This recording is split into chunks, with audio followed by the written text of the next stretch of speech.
I'm sure it's hard. Have you spoken to Eric? His father won't let him go out and seek his fortune in the world. Maybe you can help. Secret? What makes you think there's a secret? There are no secrets here, my curious friend. Our prosperity is simply the result of hard work, good fortune, and the blessings of the gods. Have you met Rorik? He owns these lands, and it's from him that our village gets its name. We've been friends for many years now. Rorik fought for the Empire in the Great War. He was gravely wounded, and so was brought before me. I was a healer then, you see. We were as close as kinsmen, and when Rorik returned home, I came with him. I'm happy to spend my twilight years here with my good friend. How can we? We're a community of farmers, not fighting men. If not for the war, we might have enough guards in the hold to protect the settlements. But the dragons should return now is most unfortunate. Until next time. Juane? Yes, Chara? I was just wondering, the next time we meet, do you think maybe you could teach me some fire magic? Nothing dangerous. Maybe a candle lighting spell? By the eight, keep your voice down. Do you want the entire village to learn our secrets? Oh, I'm sorry. I didn't mean to upset you. Shh, shh. It's fine, Chara.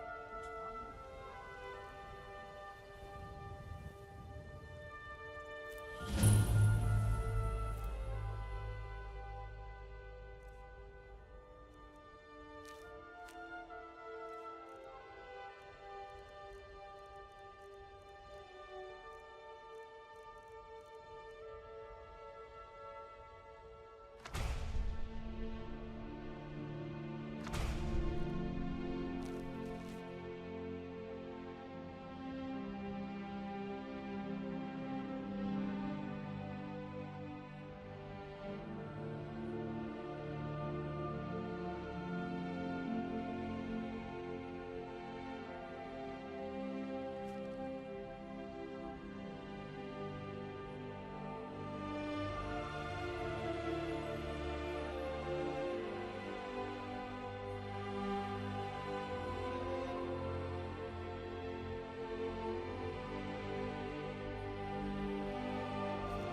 Come on in. Just stoked the fire. Take a seat and get the cold out. If you need a meal or room, I've got both. Bit of advice. Folks here don't care for magic or those that use it. If you're intent on it, check at the college up in Winterhold. Either that or go see the Jarl's court wizard. Of course. Mm-hmm.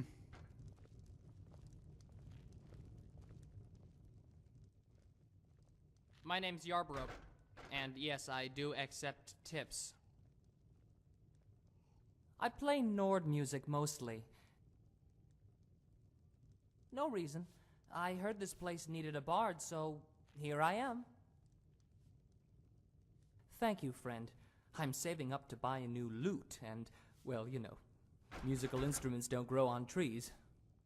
Well, actually, some are made of wood, so I guess technically they do, but you understand what I mean.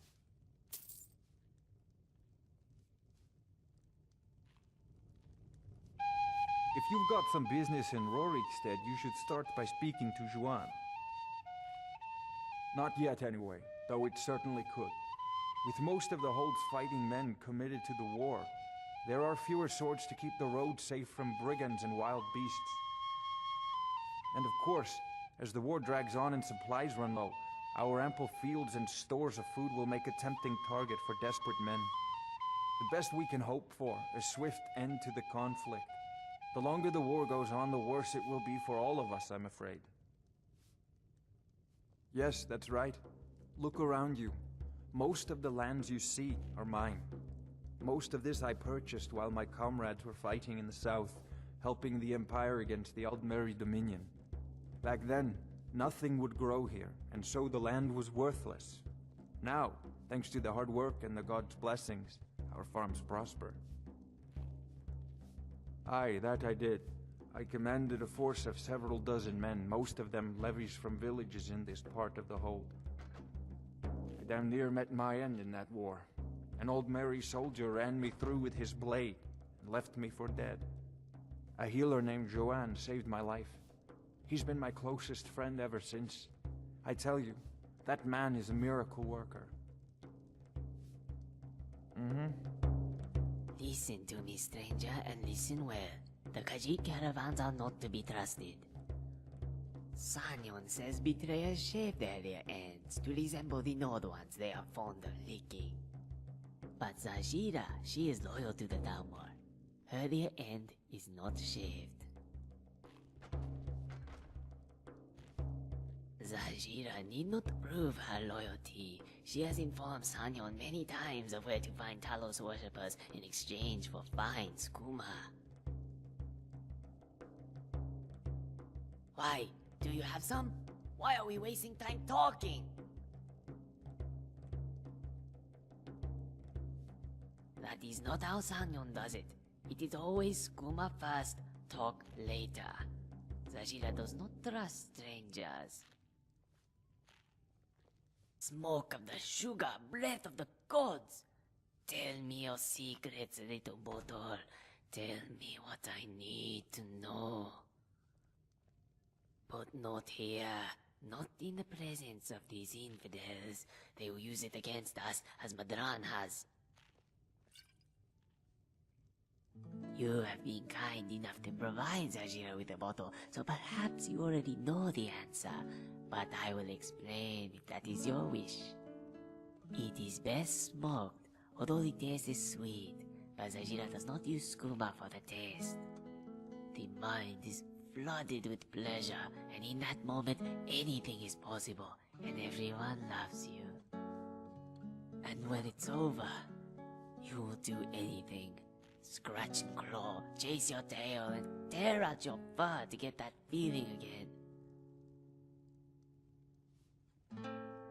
Yes, more than dangerous. Some may find such behavior sickening. But Zajhirra does not care what Madran says. It is not wrong to surrender to a feeling. Khajiit wishes it was so. But Madran cares only for the health of his pockets. That is why he betrayed Zajhirra and the Saviors.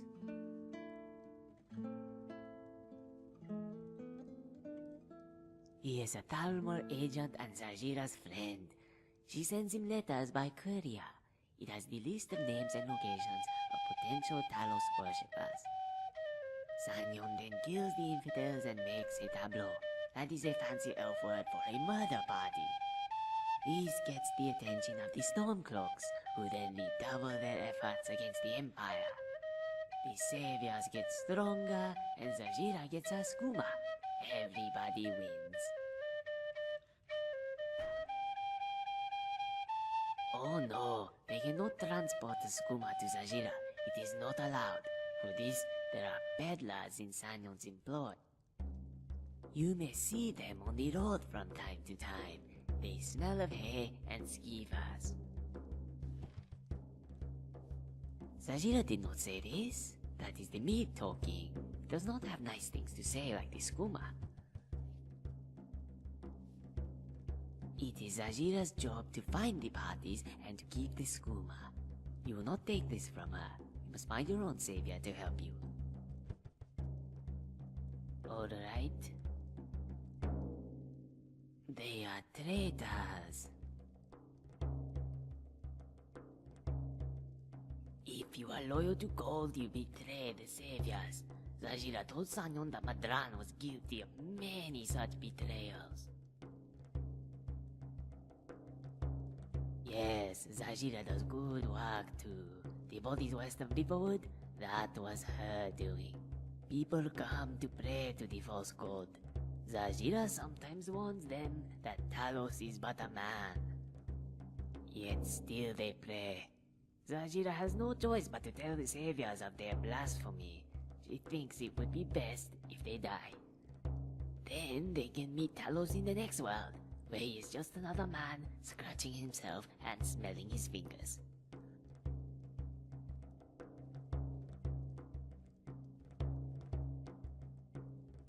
Zajhirra agrees, but these are not the innocents. These are Talos worshippers.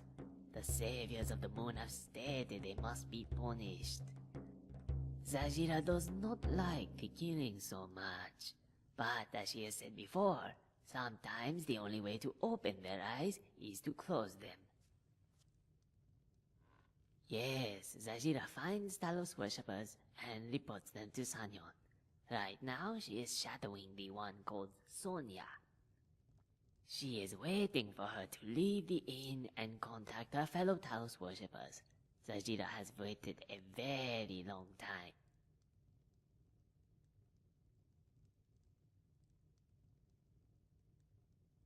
Alright. Zajhirra does not know what this means, this side effect. She experiences many effects, and they are all good. Sometimes Zajhirra sees things, other times she hears them. They all give her comfort. On occasion she experiences things beyond explanation. Millions of years in a matter of seconds, the taste of music, deep echoes of silence. She wakes up clutching a bottle, knowing an entire world was inside, and she longs to consume another. She yearns for one more breath. He runs the caravan in Solitude and Windhelm. Zajhirra used to be under his employ until he accused her of being a skooma addict. His claws cut her deep. He is the one who introduced her to it. Then he said she was chasing customers away, that her shaking was bad for business. Worse yet, he said she was unstable, that her mind was unhealthy, but if her mind were truly sick, she wouldn't have uncovered Madran's true motive. Yes, Zajhirra is bad for business. The business of Madran's coin purse.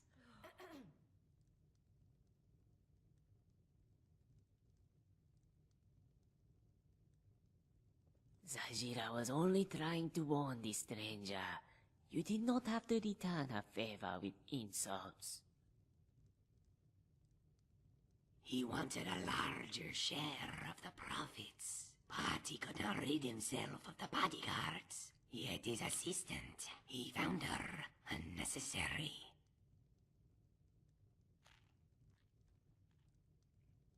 That is not true. I do this for your sake, and the sake of the moons. Beware, Madran's lies are as sweet as moon sugar, but the visions he paints are false. They are a pulling of the tail, a twist of the ears. Do you not know? They are the wielders of the dawn magics, ancient spells that brought the moons back to elsewhere and saved all of Tamriel. Oh no, it was never a matter of when, but always a matter of how. The saviors uncovered the dawn magic, and many of us bore witness to its splendor.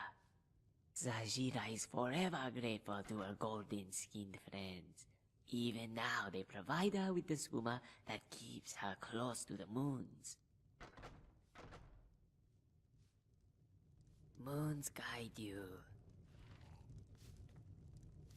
Ah! Oh, you frighten me, traveler. You shouldn't just greet someone unexpectedly. So my brethren used to tell me, but I feel it's warranted. I don't care if Ulfric himself bent his knee and asked me to join the cause. I'm staying inside where it's safe and warm. Was a Stormcloak. Now I'm just an ordinary shut-in, never going to leave this inn, as long as Meralki is willing to have me. Maybe I can marry his son, and then they'll let me stay here forever. He's nice enough. Got good hair, good teeth, and the inn will be his when Meralki's gone, so I wouldn't have to pay for a better room. I'm cursed. It's been with me since I was a young child. It's the only explanation for what happened at Helgen. No, this was before. I'd just sworn the oath. But, as one of the less talented sisters, I was tasked mostly with retrieving supplies from the city. It happened on a Morndas. I was traveling on the road west to Helgen when pearls of snow began to pelt my brow. I no sooner blinked when the snowstorm came thundering from above. Except, there was a piece of black crouched further down the road, a woman wearing a hooded robe, holding a small child. Indeed, I swore an oath to Ulfric Stormcloak, my brothers and sisters, but my oath to the gods came before this menial task. I called out to her. I was relieved when she stood up, but the relief was short-lived. She scurried off into the forest. It was no place for a child. The sun was dimming, and in the winter, the night is as fast as it is long. The air was cold, but not the kind of cold that pimples your skin. No, this cold was raw enough that you could feel it pass through your teeth, even when your mouth was closed. As I said, no place for a child. So I hurried after her. Best I could tell, she was headed towards Orphan Rock, the one place every Nord child in Helgen fears. There's a lot of tales parents tell their children to get them to eat their greens or pray to the divines. One of them is the story of the Haggraven of Orphan Rock. They used to say if you didn't pray to the Nine, Arkay would send the old hag to kidnap you in your sleep. The witches of Orphan Rock are said to be the grown-up versions of all the children who forgot their supper-time prayers. As a young woman grown, I've long since outlived such juvenile tales, but my hand couldn't help but reach for my weapon.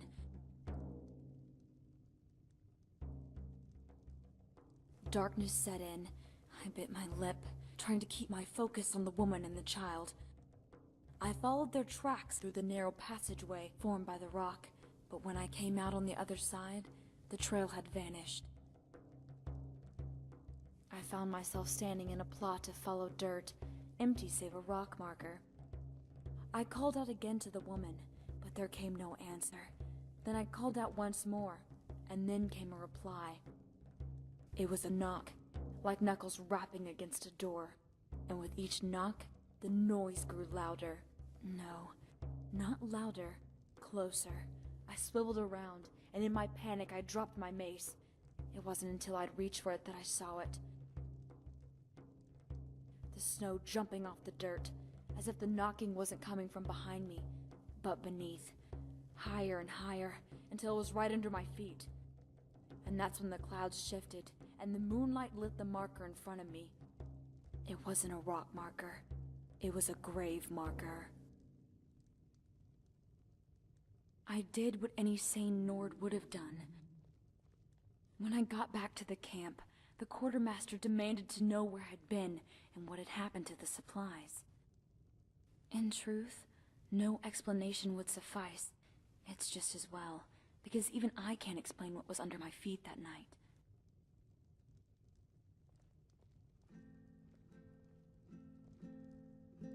That's what I told my brothers and sisters back at the camp. They too thought it was an excuse for not retrieving the supplies. It didn't help that I was known for telling stories by the campfire. To them, this was just another tale I had cooked up like a chef makes beef stew. No, I'll starve to death first. I am a daughter of Skyrim. I don't fear death. I fear fear. And spiders. But everyone's afraid of crawlies.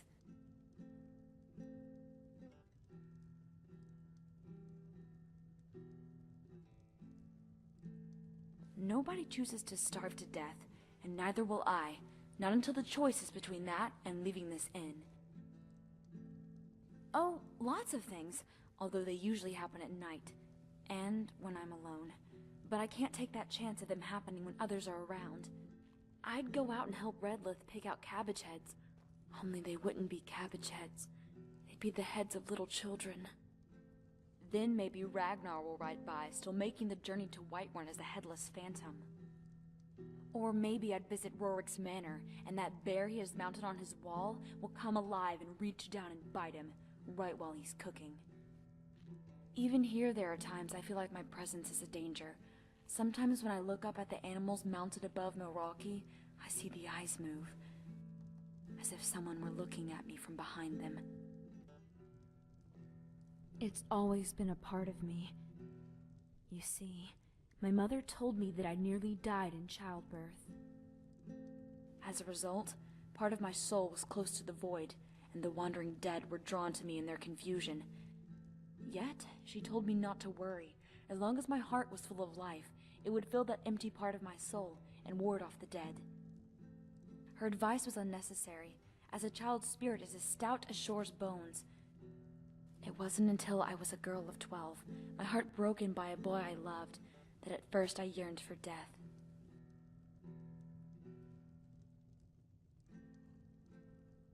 Yes, I thought he loved me, that I was nothing but a toy for his amusement. It cut deeper than any sword, and hurt me more than any loss I could ever experience as a woman grown. Funny as it is to say, there is nothing more emotionally wrenching than a young girl experiencing her first heartbreak. I wanted to die more than anything, and our case saw fit to grant my wish. Indeed, that night, as I lay in my bed, the air was so cold, and even in the middle of the sun's height, I huddled under the covers, trying to stave off the cold. I had reached a point where I felt I could sleep, when I heard it. The breathing. No matter how much I shrunk into my covers, I couldn't avoid that foul hiss, but I dared not look. Then came the sound of footsteps walking to my door. I was about to go into shock when I heard my mother's voice. I leapt out of bed and ran to the door, flinging it open, and there she was. My mother, holding a candle, and standing over her shoulder was a wraith.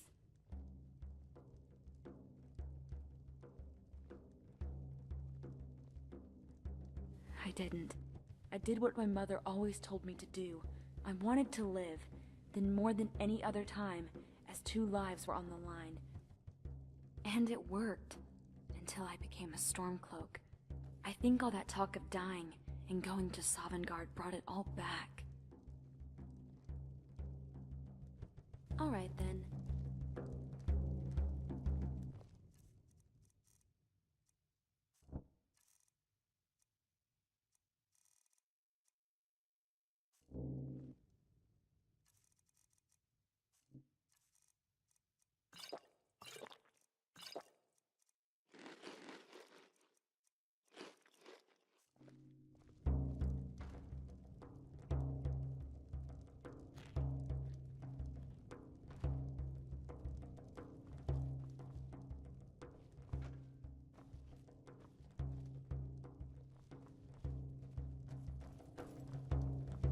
Greetings.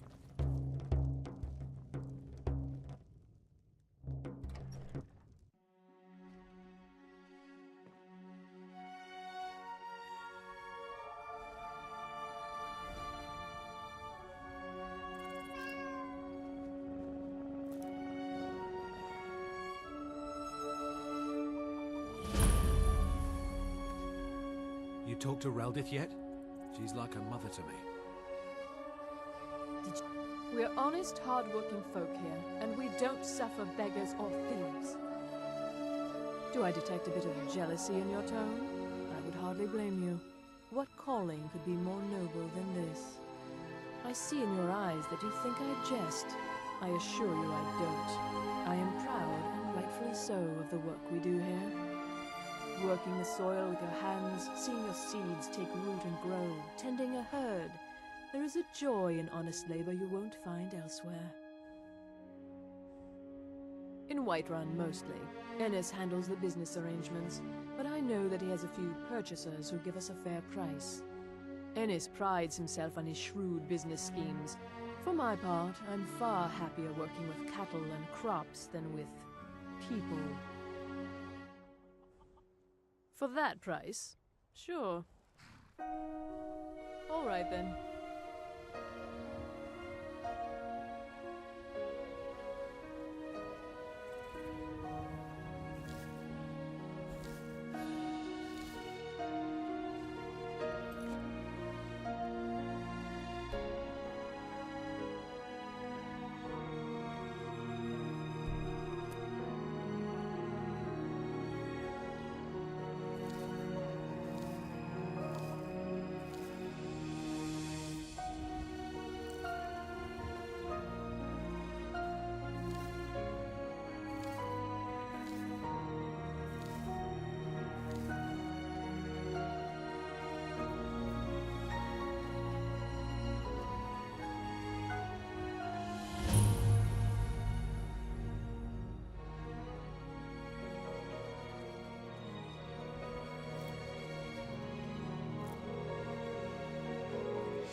Are you new around here?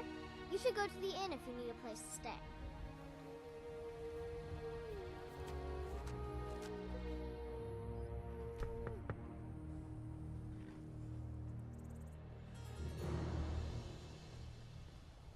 The way our crops have been growing, Rorikstead must have the richest soil in the hold.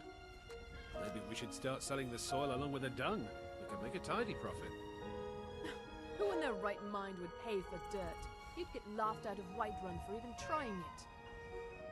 Hey, people paid money for stranger things. Take our cow dung. We sell that by the wagon load. When you're rich, you can waste as much money as you like on far-fetched business ideas. In the meantime, there's a farm to run. You here from the city? I visit Whiterun from time to time, mostly to make deals.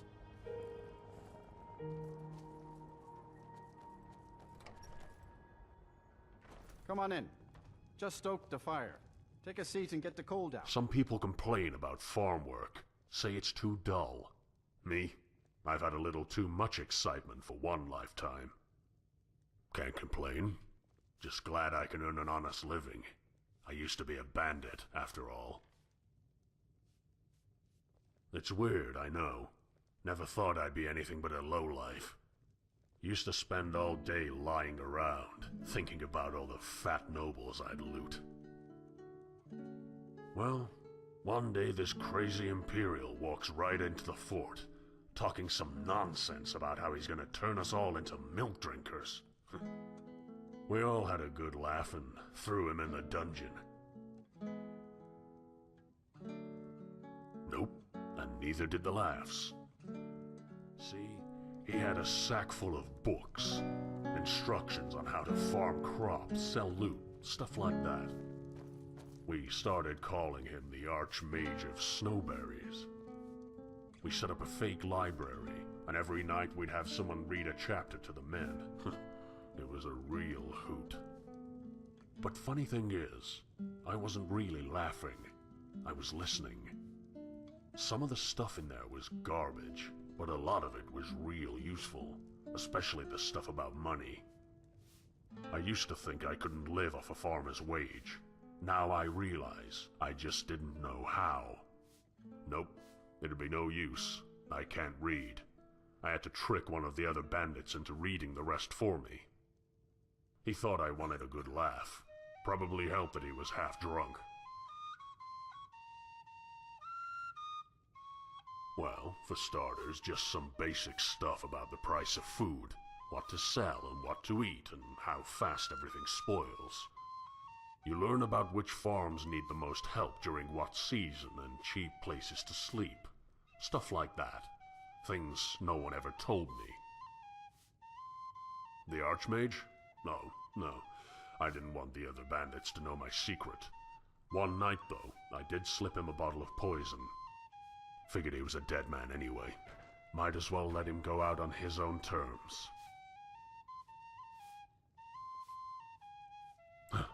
Glad to hear it.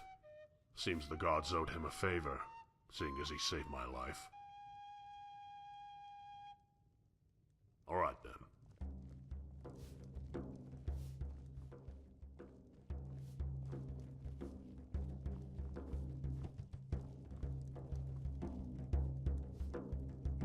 Book says it's best to keep a steady diet of vegetables. Cheaper and healthier.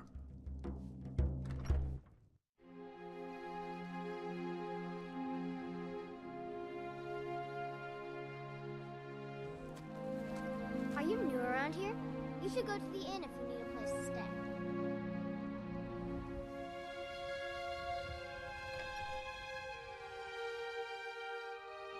Can I help you?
If you beat up my sister's sister, I won't